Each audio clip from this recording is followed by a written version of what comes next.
Got some Xbox 360 news, believe it or not, some cool stuff there that we will go over. More games added to Play Anywhere and Stream, which is very cool if you're an Xbox Game Pass Ultimate member. A big game, I think, is dropping into Game Pass tomorrow. We will take a look at that. We have some cryptic tweet here from Lester Spite about Gears of War E-Day. It looks like that we may be getting more information about this game in the future, or that at least we know Coltrane is in the game. I'll show that off. There's really not much there, but it is always something to discuss because one of my favorite franchises of all time. There's an anti-harassment campaign for Ubisoft and for Assassin's Creed Shadows. I want to go through that. Plus, we have information on Resident Evil 9, the next Metro game, PlayStation's opening a new studio, and lots of things here to go over. So before we continue, if you enjoy daily gaming news and content, hit the subscribe, share the video, like the video, and let's jump into it.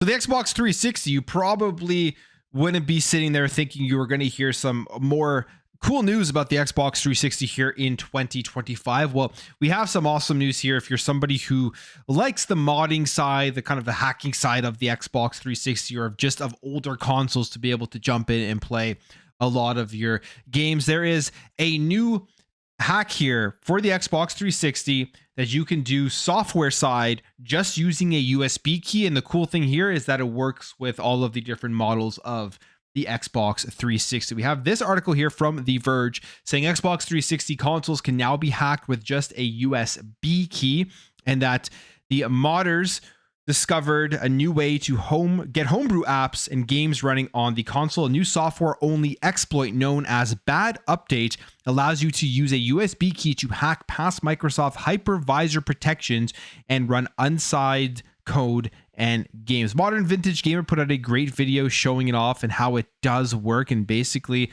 you are just plugging in your USB key, putting this bad update exploit, and then it works. It takes a little bit of time to get it running. He said he had to go through it multiple times in the setup process and in the startup process. And every time you restart your Xbox 360, you kind of have to go through it again. So that's kind of a drawback for that. But it'll definitely be something which we always see with this type of stuff that continuously gets updated and gets better as time moves forward and more people do get their hands on it. They say, unlike the RGH or JTAG exploits for the Xbox 360, this bad update method just requires a USB key. If you have the time and patience to get this running successfully, you'll be able to run the Xbox 360 homebrew store, which includes games, apps, emulators, utilities, and even custom dashboards.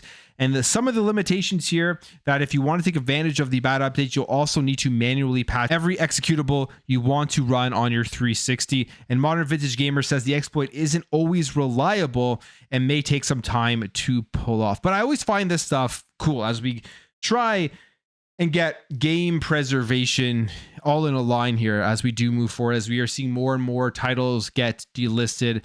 And some of this type of stuff is what will allow us to be able to go back and play these games years and years down the road. So I'm sure this will be something that will continue to improve and continue to get better. But I just thought this was a very cool story. And if you have an Xbox 360, you can basically just do this all if you have a USB key that you can plug in to your Xbox 360. So interesting stuff there. We'll see how this improves and gets better in the future. The other thing here I love about Xbox is Xbox Cloud Gaming. I'm a big fan of it now. I wasn't when it first launched. I actually wasn't for the first couple of years, but I've said this on my channel in previous videos. I've been using it now solidly for about a year or so, and some improvements have definitely taken place on, I would say, Xboxes, and because when I'm playing out in the wild on my phone, just via mobile network and stuff, the games look and run great, and I really don't have any lag.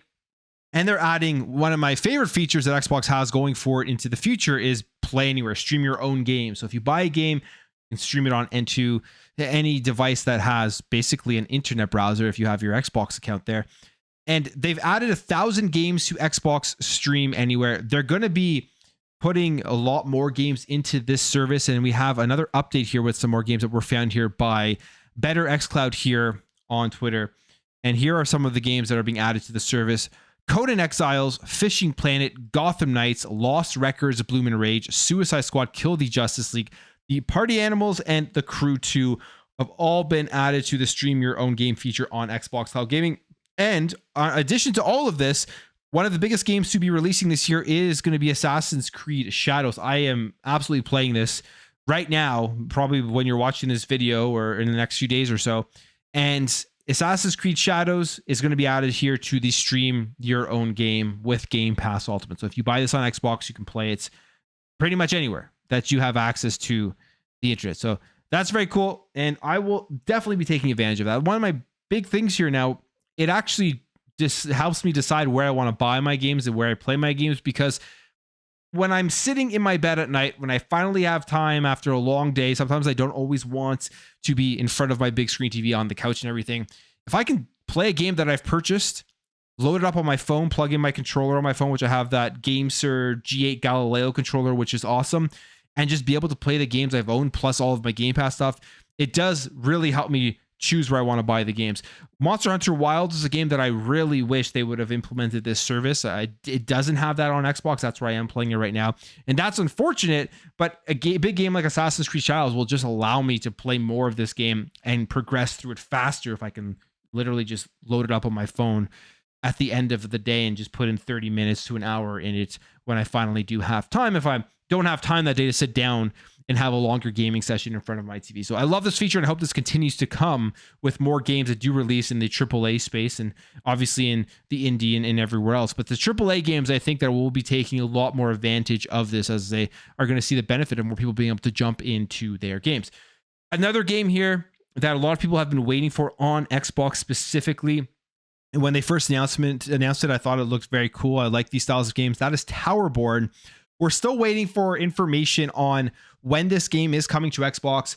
I think it's coming today, or there will be an announcement for it today of some sort that we're going to get a release date, or they may just shadow drop it into Xbox Game Pass. And the reason I say that, if they haven't already made the announcement by the time you are watching this video, is because Cloverbro put this here out on Twitter yesterday. It says, a new dynamic background for Towerborne is now available on the Xbox Series X and S, and that generally indicates a game is near to be launching onto the console. But what else has me thinking this is somebody asked, Towerborne to Xbox when? And Cloverbro responds, news tomorrow, which would be today as you're watching this video, which is Tuesday, which is the day that they make Game Pass announcements. And it's been 2 weeks since we got the last Game Pass announcement, and generally they give you the Game Pass announcements bi-weekly.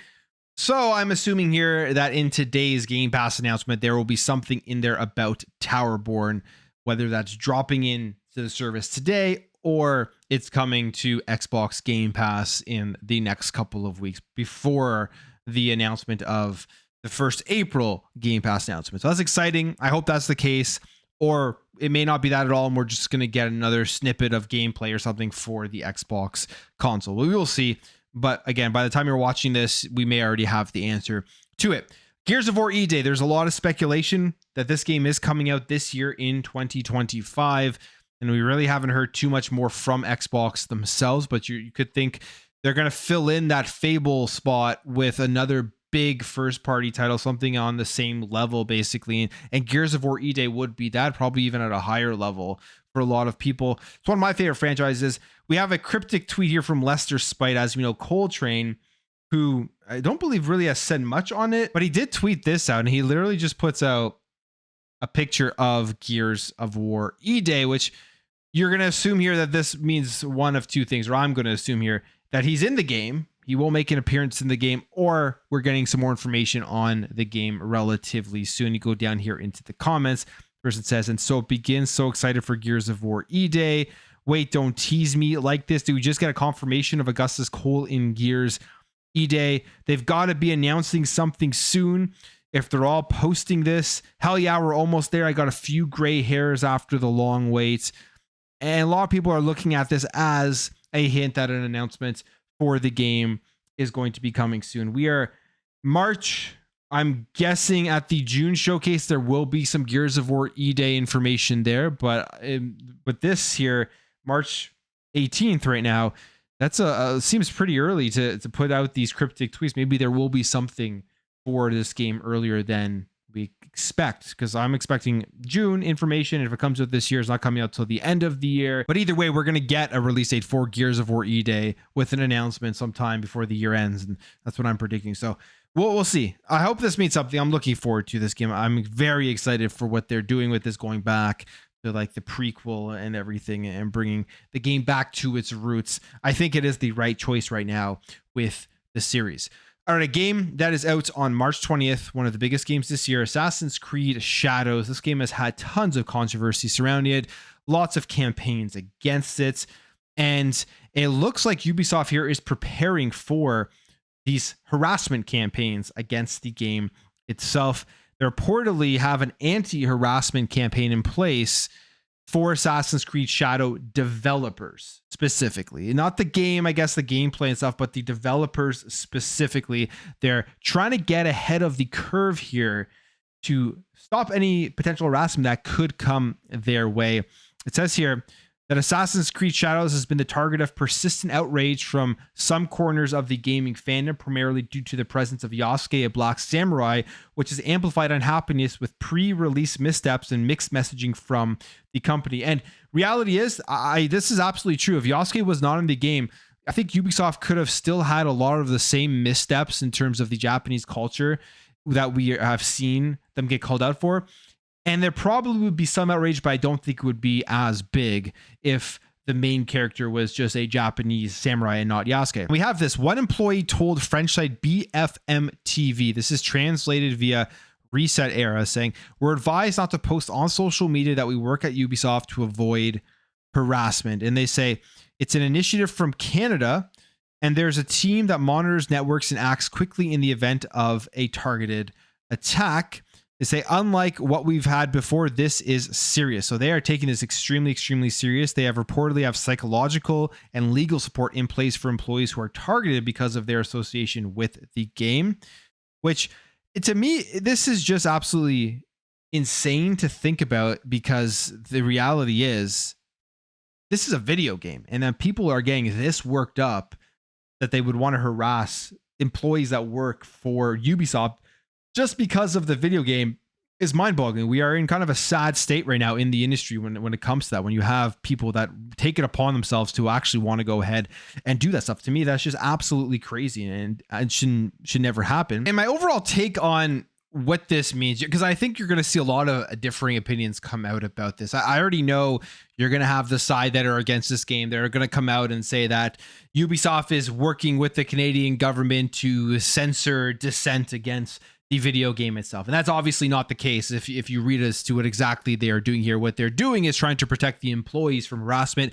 I don't think they're going to be going out there and censoring any bad opinions of this game or any bad reviews of this game. But you can already hear the videos coming out that are going to be saying that Ubisoft is trying to censor bad reviews, bad opinions, all of these things against Assassin's Creed Shadows to try to help it overall. But that's not what's happening here. They're simply going after any sort of harassment campaigns that could be directed directly at the developers of it. So it's insane that this is happening. It's insane that we are at a point in video games that they actually have to take these measures. Who knows if anything will come out of it, but we'll see what happens here. Like I said, I'm excited for this game. I'm looking forward to playing it. And if I don't like it, I'll say I don't like it. If I like it, I'll tell you I like it. I'm looking forward to experiencing it and seeing if I enjoy the gameplay, the story, the characters, and all of that stuff. But that's a pretty crazy story to me that they have to go to these lengths to protect their employees. All right, let's continue here. Let's talk Resident Evil 9, another big game that I can't wait to see more about. I'm a fan of the series. I was a fan of 7 and 8, which were the last two that were in the first person mode, and they changed up the formula a little bit because of that. Well, it looks like Resident Evil 9 is going to be taking even longer to release. I think a lot of people were expecting it to come out this year to get a lot more information about it this year, but there is a rumor here going around that they are reinventing the series here with Resident Evil 9, which is why it's taking long to release. This comes via Aesthetic Gamer, aka Dusk Golem, on, I believe this is Twitter, and they say, "I'll be tweeting a lot more about Silent Hill as I love the series and super excited for F. But I know a lot of people are also antsy at the lack of Resident Evil news for a year and a half now. The thing I think people will realize when Resident Evil 9 is revealed is the reason this game is taking so long is because it's like a big reinvention of the series. The same level as RE4 and RE7. It's not going to play just like RE7, RE8, or the remake. It's trying new things and very ambitious. It will almost definitely be revealed this year, so just hold tight. So I guess it will still be revealed this year, but they're taking longer to do all of this because of the reinvention. I was assuming that Resident Evil 9 was just going to be very similar to 7 and 8, but a bigger open world style of game and just more choice for the player and everything. But maybe this could be something completely different. I guess the biggest question here is, are they sticking with that first person view, or are they going to go back to the over the shoulder third person style of view? I believe previous rumors have said they are sticking with first person, but we don't know. It's taking longer. They can take all the time they need. Capcom doesn't miss, so I have no worries whatsoever that they're going to miss here with Resident Evil 9. I am excited to see more about it. We'll get this probably at the Summer Games Fest or something, or maybe at a special Capcom showcase where they show it off and finally announce when we can expect to play this game. The next Metro game here, we have some more information on this, that it has been made even darker, they say here, since the invasion of Ukraine. Specifically learning that the sequel to 2019's Metro Exodus was well along the path of development, and in a recent blog post celebrating 15 years of Metro games, 4A Games reflected on the last decade and a half, talking at length about the Russian invasion of Ukraine, and it was stressed that as the developers live through the situation that is ever unfolding, the story for the next Metro game has become even darker to reflect what is happening. They say, as we said in our last studio update in 2022, a full-scale Russian invasion changed how we wanted to tell the story of the next Metro game. As art became life for many of our developers in Ukraine, we drew from that lived experience to create an even darker story. Those themes already present in Metro becoming even more apparent and important as conflict, the struggle for power, the horrors of tyranny, and the price of freedom have become part of our lives over the past 3+ years. We are still living and working during this wartime, and that inevitably shapes the game that we make. So they are taking real life experiences that are obviously terrible and putting them into this game to make it even darker than it was. This kind of is reminding me of with Stalker and Stalker 2 and how the developers there had to work through the invasion and everything, and they were able to produce a pretty phenomenal game. So hopefully we will see more about this game, and hopefully they can actually get all of their visions into the next Metro game. Okay, a couple more things here. PlayStation, they're opening up a brand new studio. And this one is very interesting because this comes via the head of the studio, the lead, Jason Blundell, who, as you know, he was the head of Deviation Games, which partnered with PlayStation and then closed down in 2024. And now they've taken him and he's opening up a studio in PlayStation Studios, not just a partner, one that's actually a part of their first party. So we have this. PlayStation has formed a new studio, Dark Outlaw Games, with Call of Duty Zombies lead Jason Blundell. Is the new first party studio, comes from one of the minds behind Treyarch's beloved COD Zombies. Specifically, in an interview here with Jeff Gerstmann, Blundell confirmed that the new studio is staffing up and that he would have more to share on the studio's first project in the future, saying, "I've had the amazing opportunity to create a new studio within PlayStation Studios for Sony. The studio is called Dark Outlaw. We've been working away in the shadows for a while. When we've got something to talk about, we'll step out into the light. And it's such a privilege to be able to do it with Sony as a new first-party studio. Sony doesn't start up first-party studios all the time, so to have that privilege is humbling." And again, he was the guy here at Deviation, which had over 100 employees at it in 2021. And then they signed the deal with Sony. And then at the time of its announcement, the studio told GameIndustry.biz that PlayStation deal ensured complete financial security for years to come. The studio closed its doors in 2024. So you have to ask yourself, what is happening here? I mean, he closed that studio after signing the deal with PlayStation.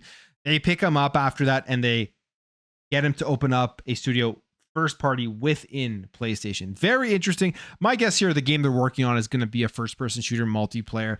They still need one of those games in their repertoire, in their library. So that's what I'm assuming he is working on, something to try to compete, probably not on the same level because it's almost impossible, but try to compete with Call of Duty that brings in that consistent cash to PlayStation to be able to support their other major first party, third person action adventure games. Finally, the Future Game Show is happening March 20th. If you want to see some gameplay and stuff of new games that are coming up, here are the games that are included: Clair Obscur, Expedition 33, South of Midnight, FBC Firebreak, Chronos the New Dawn, and there will be more March 20th at 4 p.m. Eastern Standard Time.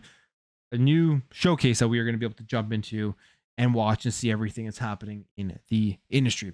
I'm going to end the video there, guys. If you did enjoy this video, hit that thumbs up. If you are new here, hit that subscribe, and I'll catch you guys in the next video.